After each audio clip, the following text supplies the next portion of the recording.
There it is, 29-26. LSU pulls out the win at Tiger Stadium against Ole Miss in a game that they had to have to stay in the race for the SEC championship. This almost certainly knocks Ole Miss out of real contention for the SEC championship. As we learned in 2024, almost anything can happen. But this is a game that never really felt like it was going to go LSU's way. And yet, and still, Garrett Nussmeier and that offense continued to find a way. But I got to tell you, man, that LSU defense was absolutely positively on another level. 6 sacks of Jackson Dart in this game, the most that he had ever suffered in any one game in 32 starts as a quarterback at Ole Miss. This is a former National Gatorade Player of the Year. This is a first-round draft pick, according to some. This is also a dude that was playing without his best weapon for most of the game in Trey Harris, who led the nation in receiving yards going into this, receiving yards on average going into this game with 147. I really thought that perhaps Ole Miss was going to find a way. I thought that they had righted themselves after the loss in Kentucky, and they had really been able to take a South Carolina team that had shown some pluck out of the game completely. The same South Carolina team that pushed the Alabama Crimson Tide to the brink just earlier today. But looking at the box score, man, again, it's a series of who got 6, who got a touchdown, who was able to score in the end zone. After scoring 17 points in the second quarter, we're talking about Ole Miss scoring just 9 points through overtime from that point on, right? And you got 2 TDs, one in the fourth quarter, one in overtime from LSU to win this game. But 337 yards for Garrett Nussmeier in this one. 22 of 51 for 3 TDs, 2 picks. It didn't get what I thought you were going to get out of Caden Durham. Didn't matter. Kyron Lacey came up big. 5 catches, 111 yards, and a TD. We're also looking at equal on first downs, so they were moving the ball about the same. 6 of 16 on third down was killing LSU, whereas 11 of 22, that's exactly what you want if you're Ole Miss. 463 yards of offense for Ole Miss, 421 for LSU. 2 turnovers apiece. Again, the difference was that LSU was able to get home against Jackson Dart, and Garrett Nussmeier was kept clean against Ole Miss. Didn't matter that Jared Ivey tried to sit down and took 10 minutes out of a game that could have been done, half an hour earlier. It mattered only that when they got into winning time, they had the ball when they wanted it. They were able to pick the side of the field they wanted to go at. You're in a Tiger Stadium that is just frothing at the mouth after last year's game, and you finally get something out of the defense, which is what they'd asked for Pete Golden to do all of last year. And this year, you're able to get a stop. You're able to force a long field goal make from Ole Miss after Jackson Dart's not able to move the ball at all. And you were able to get yourself truly back into this fight for the SEC championship. And in doing so, you become one of these teams that we think is going to make the college football playoff. Outstanding win for Brian Kelly, who had been up against it because that dude is really hard to like, but he is winning more games than he's losing. The bad loss on their schedule right now is USC. USC took another loss to Penn State after taking a loss to Minnesota, after taking a loss to Michigan. Just doesn't feel good. But that was on a neutral site at the start of the year. I don't know how much stock we're going to put into that one if they keep rolling through the SEC the way they are. And they're going to have to keep proving it. They got Arkansas for week 8. They got Texas A&M for week 9. They get the bye, then they get Alabama, right? Florida was able to give Tennessee the what for and the how now. Vanderbilt's no longer sorry. Oklahoma might actually be the weakest game on the schedule for LSU left. I'm not kidding.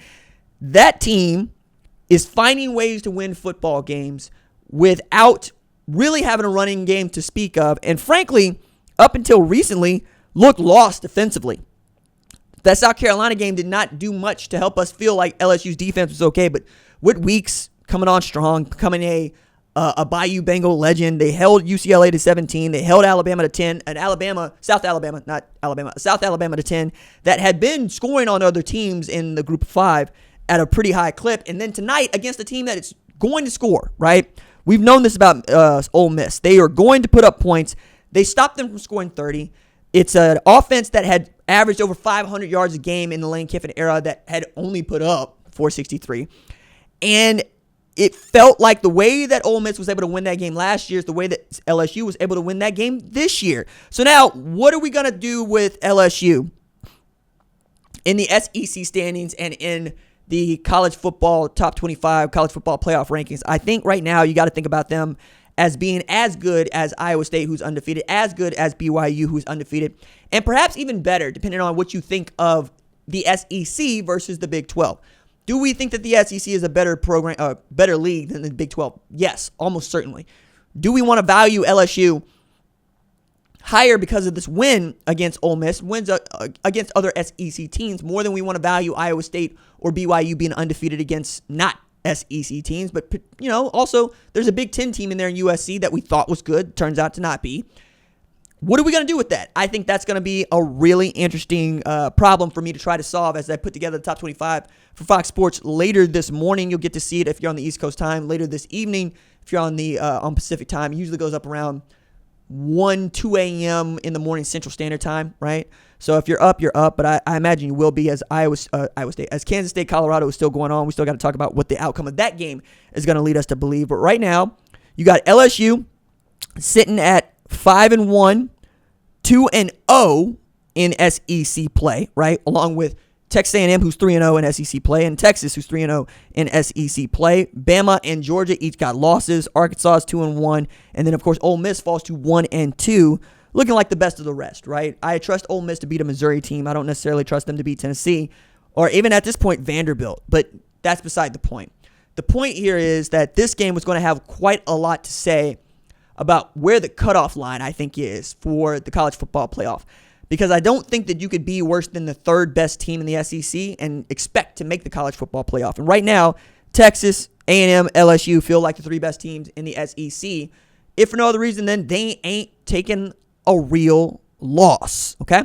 So Brian Kelly's sitting pretty. LSU sitting pretty. We're going to give them benefit of doubt in the way that we wouldn't say give Indiana, who's also 6-0, because we know what the brand is about. We know what Brian Kelly's about, and we've seen enough from Garrett Nussmeier. It is a guy that I have felt like could absolutely spin it from the time he was in high school. He did an interview on the show with me years ago where we got to talk about his mindset, his dad, what it's been like for him to be a quarterback and to grow up wanting to go to LSU, and that man is purple and gold through and through. The Nuss bus is one that you want to ride. He is a good time. He is an outstanding quarterback. He wants to win in the worst way.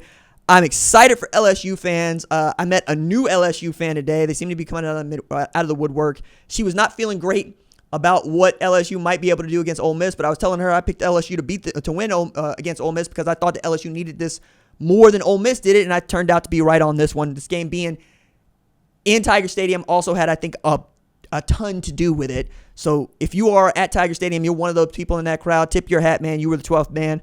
You helped get this thing over the line. Now the work begins. Again, you've got a schedule, man. Like I said, Oklahoma is the weakest team left on your schedule, and Oklahoma is not that weak. They just are weak. It ain't like you're going to get to play the Vanderbilt of old. The Vanderbilt now, you're going to have to bring your lunch, right? Arkansas now, you're going to have to bring your lunch. Same thing all the way down the line. But you can do it. You've shown you can do it against this team like Ole Miss. You've knocked Ole Miss basically out of the college football playoff for the time being. Outstanding win if you are an LSU fan. Ole Miss, right back to being Ole Miss again.